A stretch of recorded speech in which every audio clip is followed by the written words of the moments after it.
Okay, so now that we have our anvil pointed up a little bit, there's two things that we still gotta do.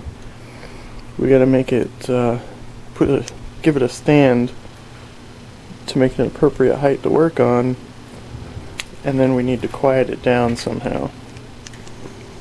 So here's a little sketch up I have on the height and whatever we're gonna do. I want to make it knuckle height, so it'll be the stand plus the anvil. So we're gonna use stuff I have on hand. Just kind of make an improvised stand and see how it goes. Alright, so let me explain what I mean by that SketchUp. Basically, I wanted the stand and the anvil together to be about the same height as my knuckles. That way, when I'm hammering on it, I don't have to overextend myself. So I measured out the height of the anvil and subtracted that from the height of my knuckles.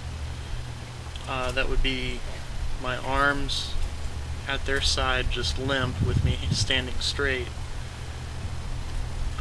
to the ground, so that would be the knuckle height.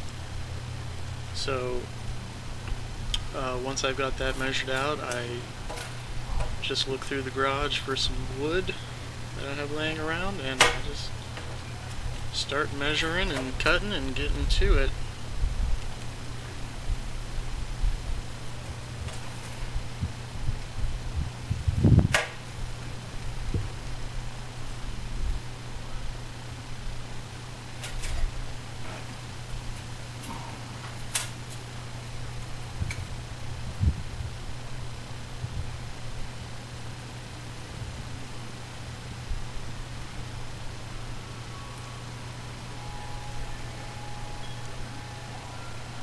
Now it may seem like I'm trying to professionally measure this out, but I'm just taking what I've got and hoping for the best, doing a rough cut and try to assemble it the best I can, at least as tall as I want it to be. The rest of it can look whatever way it wants to.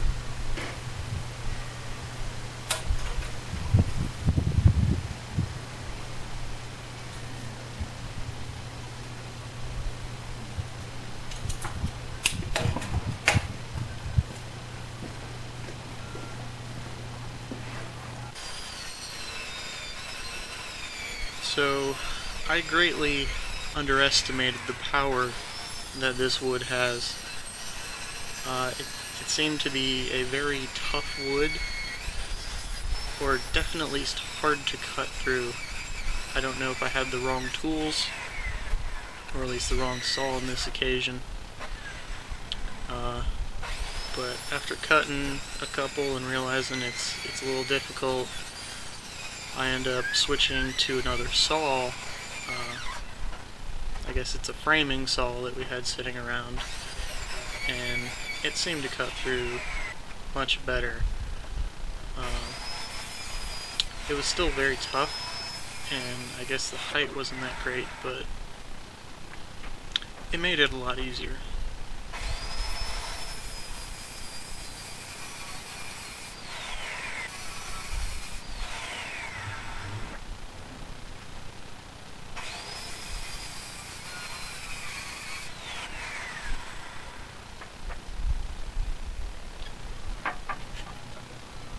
Alright, so I got all the pieces cut out, and I had some old nails laying around. Now, these are probably 20-year-old nails, and they're very brittle and bend very easily. So I was having a little trouble with those,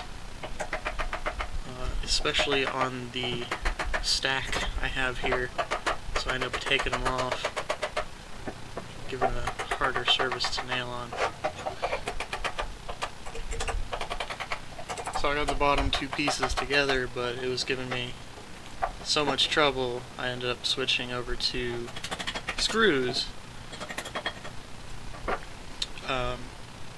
And this this wood is just so tough to get through. The grain, like, I had to screw in between the grain, and even then I ended up having to pre-drill all of my holes for the screws to get in there, which is normal for woodworking, but it cost me a lot of time to do that.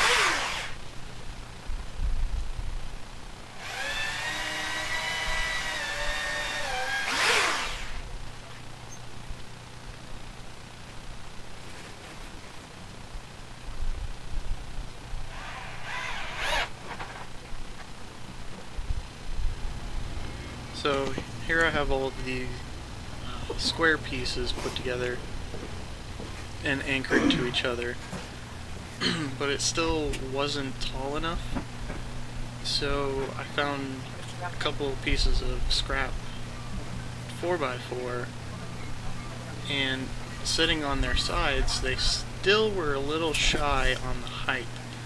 So what I had to do was cut these in half and kind of create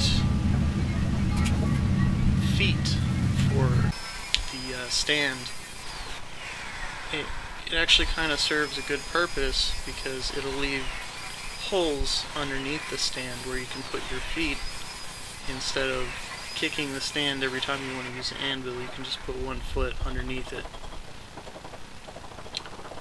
So here I am trying to flatten out the surface at least, so they'll stay on a level plane when I'm using it. That way I don't, just wobble everywhere or knock it over.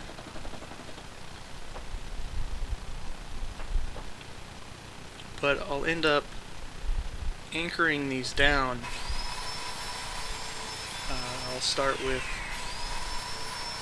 these shifty nails that I have. I'll put a nail in all the corners to start my anchor.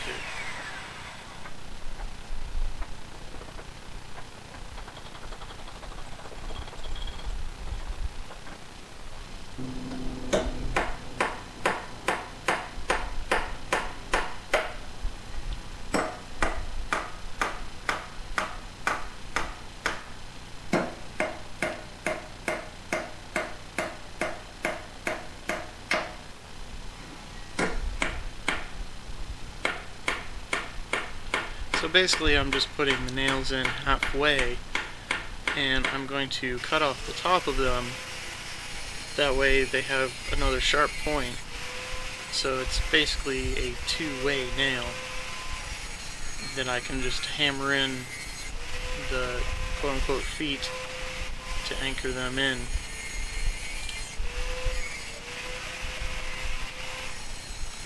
Now once I do that though, I realized that that wasn't enough, so I ended up putting wood glue under them, as well as putting a screw on each side to greatly anchor it better.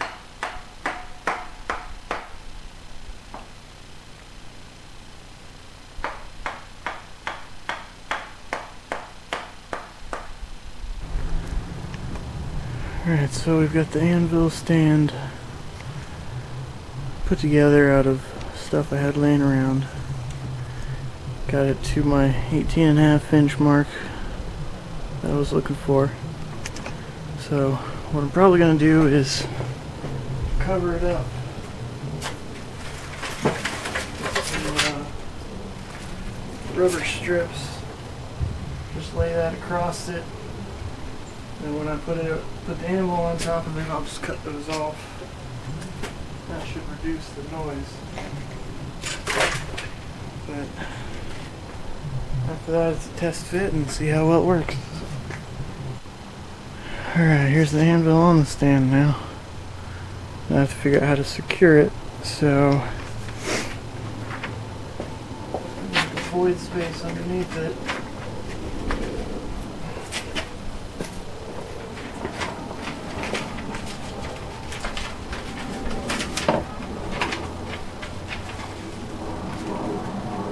And measure out angle space.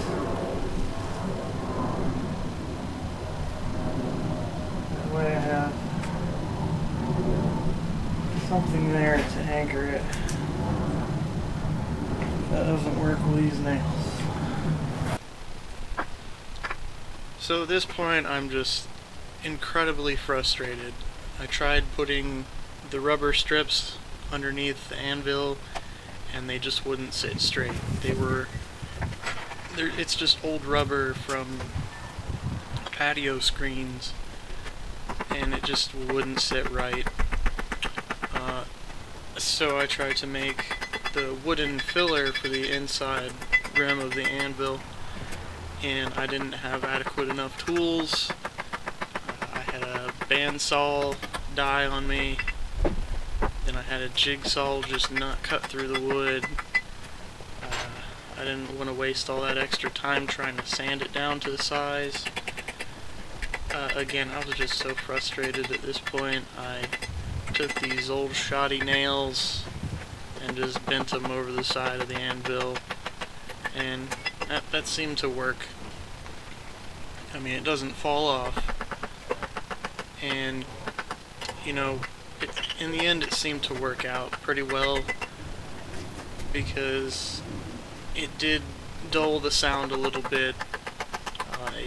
It's the correct height. I mean, I got it down to the right height I needed for hammering, and well, pretty much this is it. And this is a very simple, I had it on hand, I made it, anvil stand. Ta-da!